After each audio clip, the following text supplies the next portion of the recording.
अरे किस बात का डर है तुमको? किस बात का डर है? खोने के लिए है क्या तुम्हारे पास? है क्या? भूख से, प्यास से, थकावट से क्या होगा? मर जाओगे।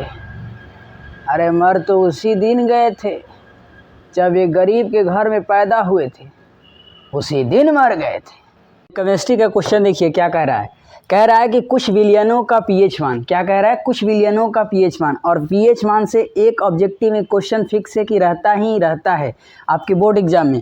तो देखिए एक तरफ हमने कुछ पदार्थों के नाम लिखे हैं और एक तरफ उसके पीएच मान को लिखे हैं, ठीक है। यहाँ पे सबसे पहले इस बॉक्स में देखिए क्या लिखा गया है, मिशन 2026। यानी अगर आप 2026 में बोर्ड का एग्ज़ाम देने वाले हैं, क्लास 10th में बोर्ड का एग्ज़ाम देने वाले हैं, तो इस चैनल से ज़रूर जुड़िए, ठीक है।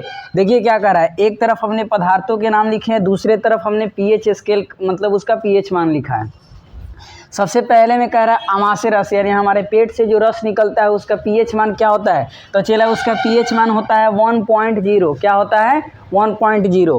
फिर दूसरा कह रहा है कि नींबू रस, यानी नींबू से जो रस निकलता है ना चला, उसका पीएच मान क्या होता है?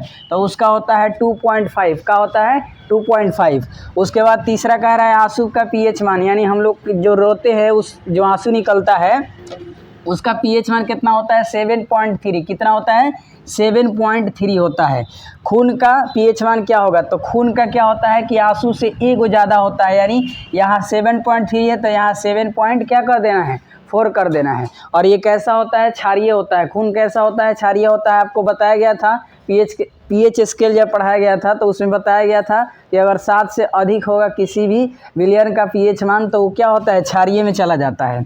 उसके बाद पसीना का, जो अभी गर्मी का सीजन चल रहा है, पसीना निकलता है तो आप लोग देखे होंगे, तो उसका पीएच मान क्या है?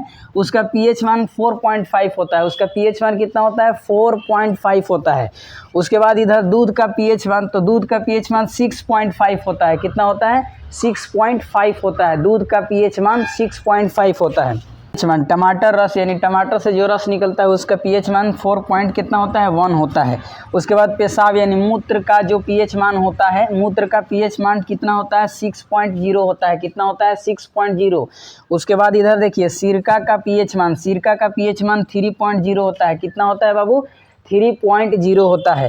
अम्ल वर्षा, यही अम्ल वर्षा जो नदियों और तालाबों में मिलता है, तो उसमें जो जलीय जीव होते हैं उनको नुकसान पहुंचाने लगता है, यानी वो जलीय जीव उसमें मरने लगते हैं, ठीक है। तो अम्लीय वर्षा का पीएच मान क्या होता है? 5.6 होता है। तो इसका आप लोग एक स्क्रीनशॉट ले लीजिए, ठीक है, और अच्छे से इसको लिख लीजिएगा, याद करिएगा, ठीक है। यहाँ से ऑब्जेक्टिव में क्वेश्चन पूछा जाता है, ठीक है।